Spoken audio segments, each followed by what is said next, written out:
Hello guys, my back to my channel. তোমরা সবাই কেমন আছো? আশা করি ভালো আছো।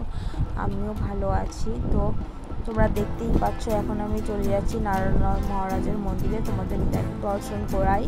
তো দেখো, এখানে পাহাড়ের ওপরে কৃষ্ণ ঠাকুর বসে আছে।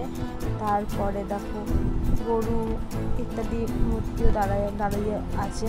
তো কৃষ্ণ ঠাকুর দাঁড়িয়ে আছে। পরপর দেখে যাও, ছোটোবেলা থেকে বড়বেলা অবধি এখানে সব কিছুই আছে কৃষ্ণ ঠাকুরের লীলা। তো তোমরা সবাই দর্শন করো, দেখো তোমরা পরপর।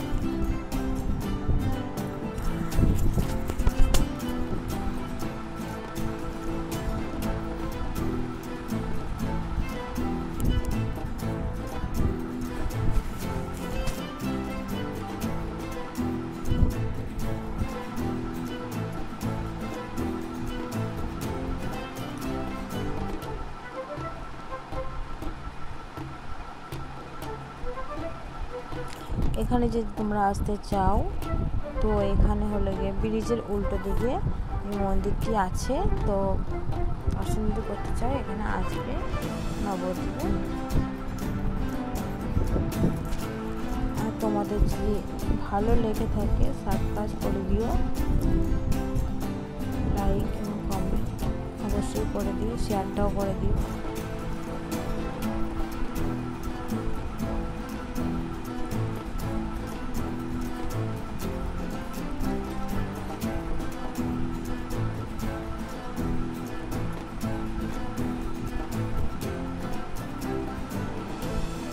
এখানে নানা রকমের পশু পাখি রয়েছে, দেখতেই পাচ্ছ।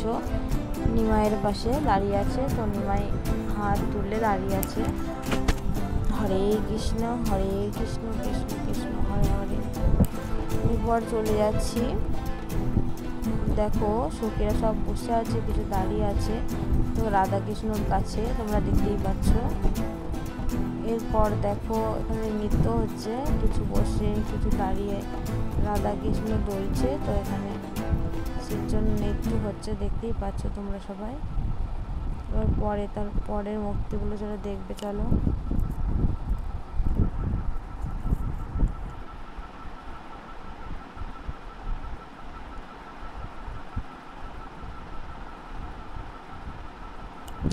আমি যেইটুকুনি পারলাম তোমাদের কাছে তুলে ধরলাম, তো তোমরা দেখো।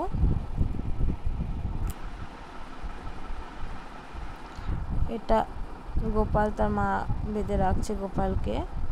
এটা গঙ্গা যমুনা